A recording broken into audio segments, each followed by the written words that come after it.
Hello and welcome to my channel Crafting with Indiana Jones. Today I have romantic shabby chic DIYs to add to your Valentine decor. Let's get started. Today I'm collaborating with my friend Sarah of Jujubee DIY. She has wonderful sweet ideas. Her gingerbread Valentines is a must-see.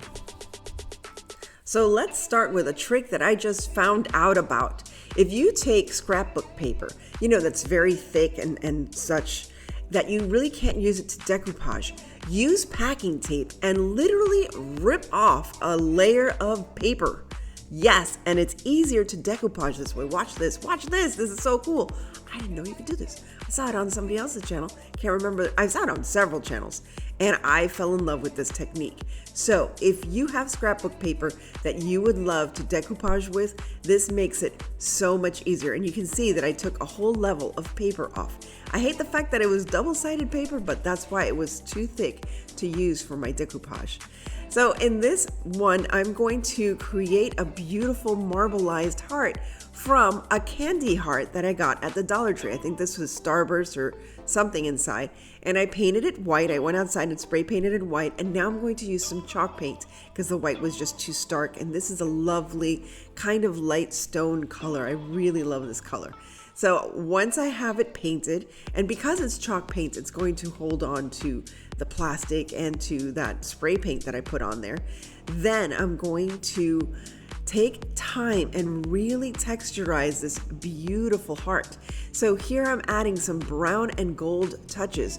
Now usually you use a feather. I couldn't find a feather, so I just used this light paintbrush and very lightly just streaking it as though it was marble. So I'm trying to create a marbleized look in this heart, and I think it turns out so nice, especially once it is decoupaged with those beautiful light pink flowers. As my theme today, I used light pink and greens. I thought it was a different way of incorporating something romantic for Valentine's Day. I'm not into the big red hearts and all that stuff, but I do love shabby chic romantic looks.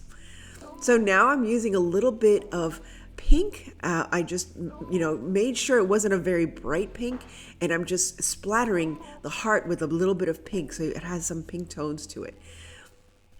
Next, all I'm going to do is just stipple? Is that the right word? I hope I'm using the right word. Hey, there's Luna. Hi, Luna. And I'm just going to add a little bit of stippling to this so that it looks like marbleized. Again, this is what I'm trying to go for, is a marbleized look. And actually the heart kind of matches Luna's little fur there on top of her head. She's just, look at her. I mean, she just makes herself at home. Hope you guys like cats because, Crafting with Cats is now the name of my channel, I think. So now I'm taking that beautiful paper and I'm going to cut it apart, but instead of cutting it, of course, I'm using the wet brush technique. Wet brush technique, yes. You wet your brush and you drag it along the paper so that you can tear apart the paper and it looks more rustic and more shabby chic. And I love this technique. If you've never used it before and you're not very good at cutting like straight lines, this is made for you. Made for you and me, because I'm not very good at cutting straight lines. So that's why I love shabby chic, because it's very self-interpretive, I guess. So now I took that paper, I wet it again with some water, and now I'm just using my Mod Podge for decoupaging. Now, do you use something other than Mod Podge for decoupaging? And do you find it's easier, or what medium do you use to decoupage? You people decoupage. Now, I am using this technique where you use cellophane or plastic wrap, and that's so that I don't wrinkle the paper as much and I don't get glue all over my fingers as well. And I find that this works relatively well. I didn't get many wrinkles at all, but again, this was thicker paper. It wasn't like tissue paper. Now I am just like, I'm texturizing, I guess, the edges. I'm adding a little shadow to it. And now, of course, I'm going to do the back as well. I'm not going to leave the back plain, because I don't know what I'm going to use this for. It could be an ornament for a, shabby chic tree. I'm not trying to make a Valentine's Day tree. I do want to make a shabby chic tree, and that might be in a future video. So there you have it. Now, Once I'm done, I'm using that super gloss Mod Podge. If you've never used it, it's fantastic. Now, do you have another product that you use for a very glossy, shiny kind of medium that really just finishes your project perfectly? If you do, please give your recommendations below, not only for me, but for anyone else who might be trying out this way of decoupaging. Now I'm using this, it looks like little beads, like half beads from Dollar Tree. I don't know if you've seen this. It usually comes in like a level of 3. I cut just one line of it, and that's what I'm going to use to cover the seam in the heart. Again, this is a candy heart. I glued the 2 parts together, and now I'm going to glue that golden, and of course I kind of painted it a little bit so it wasn't that bright, shiny, kind of tacky gold. And I think it's perfect to just cover up the seams. And I'm using that Dollar Tree cement glue instead of hot glue so that you won't see it. I think it's a much better way of gluing these little trims to my little heart. So finishing up that trim again with that cement glue from the Dollar Tree, and making sure that it's, I covered up all that gold because I wanted it to look more pearly. I'm finishing off this beautiful heart, and I was just so impressed at how well it came out, and I'm looking forward to finding more of those candy hearts and making more of these wonderful ornaments. I might as well have called this decoupage day because I just had fun decoupaging today. So this is one of those paper mache little boxes. I think I got this from the Dollar Tree. Once again, I am using my stash. I'm not going out to the store buying anything extraneous that I don't need, unless I have a gift certificate. If I have a gift certificate, then hey, no holds bar. And I do have a few gift certificates from Christmas that I'm taking advantage of. So here, all I'm doing is I took a napkin. It was a 2-ply napkin. I took it apart, and this is a napkin, once again, that I had in my stash, and I decided to use it for this project because I'm trying to stay in the theme of this very like spring green and pink. I understand we're just celebrating Valentine's Day. I understand that for many people, it's still winter out there. But in Florida, this is as close to spring as I'm going to get. So I'm enjoying the beginning of spring. So here, all I'm doing is decoupaging both the bottom and the top of this beautiful little paper mache box. And then I'm using my, I guess it's my sanding block. Yes, my sanding block, just to finish up the sides. And that's pretty much it. I'm just adding again some of that spring green paint to match.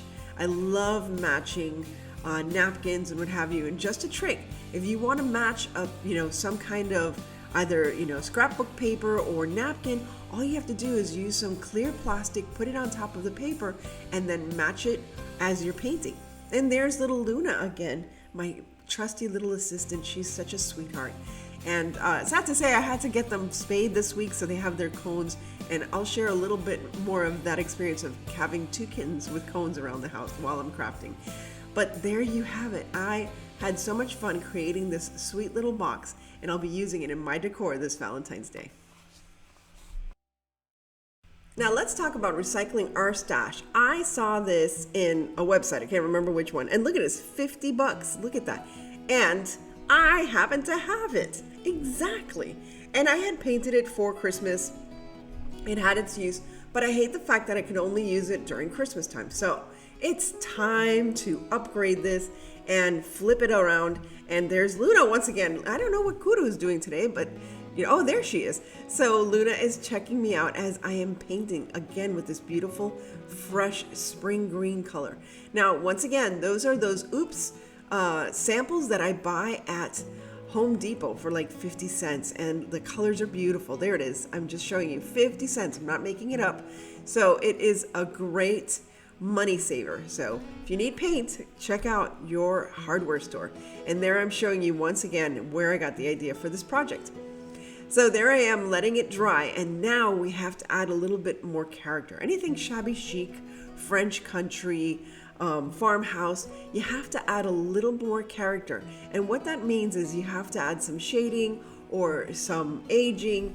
And this is what I'm doing here, as you can see. Now, instead of like scraping away, I'm adding to the color. So I added some of this like brown, sienna brown, and I mixed with it some chocolate gold color. There's a chocolate gold color, believe it or not, in folk art paints.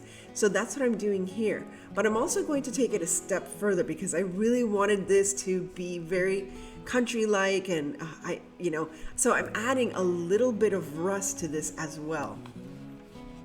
The best technique that I've seen for adding rust is just adding a little bit of cinnamon. I mix my cinnamon with a little bit of paprika just to give it a little more reddish tone. And here I'm just using a little bit of Mod Podge and some of that fake rust that I made and just adding it all over. Sometimes I feel like, oh, did I overdo it? Like here I'm like, oh, I think I overdid it. I was having so much fun adding rust, but that's okay. You can always get some paint and just dry brush on top of it, and it adds more character to, your project. And I love the way this is turning out. And I mean, if you look at the original picture, it's the same exact color paint. It's the same exact treatment outside. And I saved myself 50 bucks.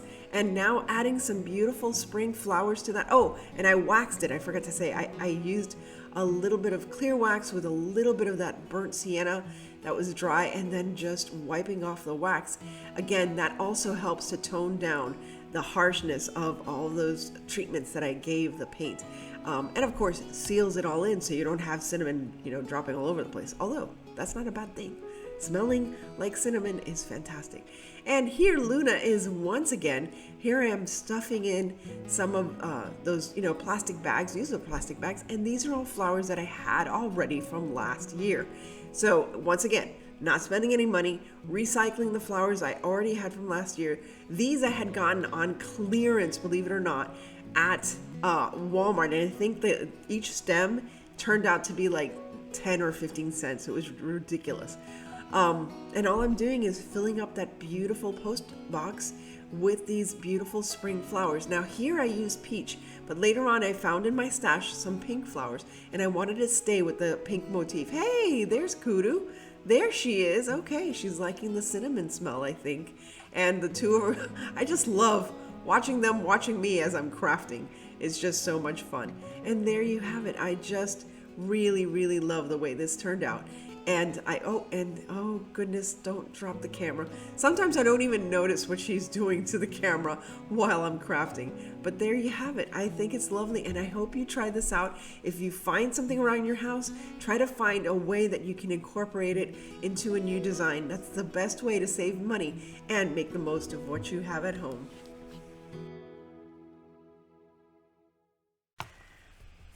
Once again, grabbing from my stash, this was a little tray that I had left over. It had gotten a little rusty. It was a little worse for wear, but I decided to give it new life and create something romantic and beautifully shabby chic, and something that can translate from Valentine's Day straight into spring. And once again, under the watchful eye of little Luna, I am trying to recreate something very pretty with this. Now, I'm using the same technique where I'm marbleizing with a brush, just gently dragging the brush with some brown and some chocolate gold, just to give it a little bit of texture, a little bit of depth. You know how much I love that word, depth. So here I am just creating the marbleized lines for this cute little tray. Now, once again, this veining procedure or process is usually used with a feather. I couldn't find a feather, so I used a very light touch with a very thin paintbrush. Here I am meshing everything together so it's not these stark lines that you see in the background. Once again, I'm taking this wooden heart that I had in my stash. Actually, I think I actually got this on clearance right before Christmas. I think it was 90% off at Hobby Lobby, if I'm not mistaken. So perfect to use with this chalk paint. And I love this color. I can't remember the name of the color, but it's such a lovely color because it's not white, it's not beige, it's kind of like a grayish. I don't know what to call it, but here I am, and once again, I'm using this dark chocolate brown color just to give it some aging on the edges. And then on top of that, I'm going to use some more gold just to give it a little bit more, I don't know, panache. And I wanted to make sure that I had this covered because I am going to decoupage this once again with that beautiful pink rose decoupage paper. And here I am letting her rip. letting her rip and taking off that extra level of level of paper so that I can decoupage this properly and actually cut it or shape it with water. It would be very hard to do that with the 2 plies of this scrapbook paper. Once again, I am using my trusty Mod Podge. And once again, I'm going to ask you if you have other products that you use for decoupage that you would recommend if you've used Mod Podge in the past before. And here I am just, getting all the little wrinkles out. But now I am done with the heart, and I did use a little bit of gold on the heart at the end. I forgot to film that, I'm so sorry, but you'll see it in the end.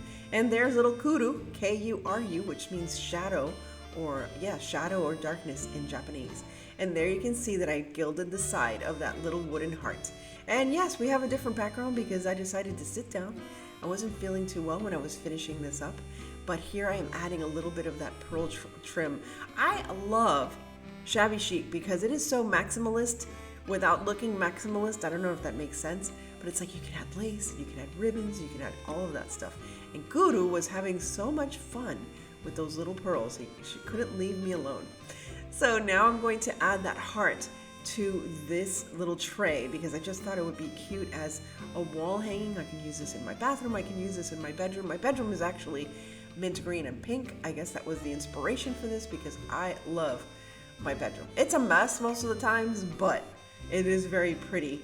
When I first walk in there and I have lots of flowers, it's always very springy and romantic. So there you have it. Now, to add some more embellishments, I decided to use my stamps. I have a hoard of stamps that I found at Goodwill. I think it was a huge bag of stamps that I got for like $3. It was ridiculous. So I was like, I'm going to use my stash. I'm going to try to use everything that I have in my stash this year. So there I am, just adding all these little stamps with little hearts and little umbrellas and just adding everything so it adds a little more texture behind that heart. And there you see I'm adding this beautiful gold ribbon to add my heart to that. And then this gorgeous little, shabby chic kind of ribbon that you just add all different types of ribbon. I have lace, I have, that just a little gingham ribbon. And I think it's just darling. It really is very sweet. And to add a little more, because, more is more when it comes to Shabby Chic, I decided to add a few little flowers and most especially a cute little peony rose so that it would match the design of the decoupage there on the heart. And I think that's it. I am done and I'm just so happy with this latest little creation, and I hope you try something like this at home.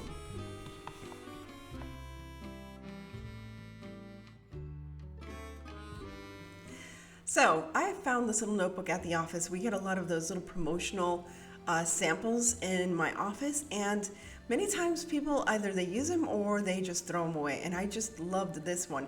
So I said, you know what, I'm going to take this and really make it mine. So once again, using this Stamperia, I forgot to tell you that this was from Stamperia and I had received this as a gift, and I thought it was absolutely lovely and perfect for Shabby Chic. But before I, decoupage that paper, and that paper I'm not going to, tear it apart or make it, thinner. I don't think I need to. I first wanted to paint the base paint once again with that chalk paint that I have, and then I decided once again to use, here I'm using a little bit of a spray bottle to rip the sides of this design. I thought it was so pretty, so perfect for spring, and so perfect for me to have it on my desk at the office. I bet you I'm going to get a lot of comments, people saying, wow, where'd you get this from? And I'm probably going to get a lot of these promotional items that people just use or that they throw away sometimes. And I think this is such a great up to, and actually this is a perfect gift for somebody for Valentine's Day as well. So once again, as I've done before in this video, I'm using Mod Podge as my decoupage medium. And once again, I'm going to ask you, what decoupage medium do you use? I've also seen that people use cellophane or cling wrap to use as decoupage, and they iron it on. And I think I'm going to try that next time I do something like this. I do some decoupage. I'd like to try out that technique as well. Now, I was just going to use that beige, but I decided to lighten it so that it would match the front cover, and I think this is a perfect little like magnetized cover. So I'm just going to, for this purpose, I'm just going to do that front flap that you see. I don't think it's necessary for me to paint the whole back, but you know, I'll take a look at it again and decide whether or not I'm going to paint the whole back flap. But there you go, look how pretty that is, and that's, you know, magnetized, and it's ready to go. I also decided to do the inside of that flap just so that everything is pretty and matchy-matchy. Once again, I'm using my chalk paint, and I think this came out so pretty. So this was a little Christmas ornament that was left behind, and any ornament that is left behind is sure to be used in any kind of upcycle project that I have. So instead of leaving it as silver, I decided to use that same spring green and again add, you know, the dark chocolate gold. It's a dark chocolate bronzing color or something. It's metallic and I really, really like it, so I thought it was perfect for this. And now I'm just using some of the greenery that I had left over. It was a perfect amount that I had right there in my stash, and then I'm just going to add this just to give it a little bit of a spring touch instead of just being just a plain little. I love bird cages, by the way. Bird cages, bird houses, birds, love them, love them, love them. So springy, and I'm so happy we're on our way to spring. Now I'm adding these beautiful little ribbon roses that I had in my stash, once again, staying in the theme of pink and green, and I'm just adding them. And again, this stash actually came from my mother's stash, so this is inherited stash, I guess.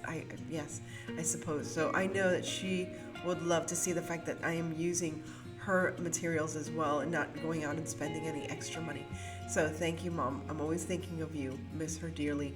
But here I am just adding them on, and it just adds so much more life than just the greenery. So I hope you can try to find this to, you know, if you see these ornaments out there, these little, you know, birdcage ornaments, make full use of them, and they are just perfect for a shabby chic spring. Once again, any decor that's left behind is sure to be renovated. So this was a little mug that said pumpkin spice is nice, or pumpkin spice season or something. I just took it upon myself, painted it with the chalk paint that I had, and now decided to create something adorable, shabby chic, and springy. So here, once again, I'm using that springy green, and I love the way it looks, but I did do a little bit of, I removed some of the paint just to give it a better shade to it, and I think you'd see it there. And again, I'm going to decoupage, but I decided to use some of my molds because I haven't used my molds yet this year. What the heck is wrong with me? So using this is not air dry clay, this is my foam clay, because once again, I like it because it's more malleable, it does not crack, and if you put it in the freezer, this dries right away. It like hardens right away, and it's so easy to use in projects. And what I love about it is even though it's dry or it hardens, it's still flexible. And more importantly than all of that, it is a light weight and it does not crack. There is no crack with foam clay, people. So if you're having trouble with your clay, there I am. I'm just, you know, dabbing off some of the extra paint, and I think it gives it a nice shade. So if you have issues with your dry clay, air dry clay, unless you have tips and tricks to make it less crackable, yes, less cracking, whatever. Anyway, less crack in your air dry clay. Let me know what your techniques are, and maybe I'll start using air dry clay once again. And here I once again used these beautiful little, again, this is from Stamperia, this beautiful little round, and instead of just cutting it round, I decided to, again, use that rip technique. I like using the ripping technique. And here I am decoupaging it onto my little teacup. Instead of making it a mug, it's a teacup. And here I'm using this beautiful round frame. Again, it's too big, so I'm cutting it down, as you can see there. What I love about foam clay as well is that it melds together really well. And again, because it's so easy and malleable, it's just so much easier to work with than air dry clay, at least for me. Now, this is something new. I had never glued air dry clay or foam clay with Mod Podge. I saw somebody else doing it, and I was like, you know, I'm gonna try it out. And here I am trying it out, and I'll tell you, it works. Because I guess because both materials are porous, it works. I've always used, you know, like the wood glue or something else, but air dry, the air dry clay works well with Mod Podge. So you don't have to go out and get a new type of adhesive. You can just use this type of adhesive. Look at how cute this is turning out. I'm still like, wow, this really came out adorable. For being just a plain little, coffee mug originally, now it's looking like one of these very classy teacups. And I love teacups. I love spring, love teacups, love birds, flowers, all of that stuff. I am an April baby, so I guess it makes sense that I like all things spring, as well as Halloween and Christmas. I think the only season I don't like is summer. I just don't like the summer. It's hot here. Miami, it's hot. So here I'm just cutting up that foam clay. Once again, very easy to cut, very easy to add with the Mod Podge, and there you have it. But no, I don't stop there. I love the white. I almost left it with that white. I decided to, of course, give it a little bling by giving it a dry brush of this gold that I had. And again, this gold is it's seen better days, this gold paint, but that's okay. I'm using it as, like I'm dry brushing. It's very thick and goopy, but I'm using it like a dry brush kind of technique. And I think it's perfect. I think it works out just absolutely perfect. And I think this would be a teacup that the late Queen would have loved. And once again, using that spring green color and adding some more trim of gold all around the cup, I think just added a little more panache. And I think it's perfect for my shabby chic spring decor.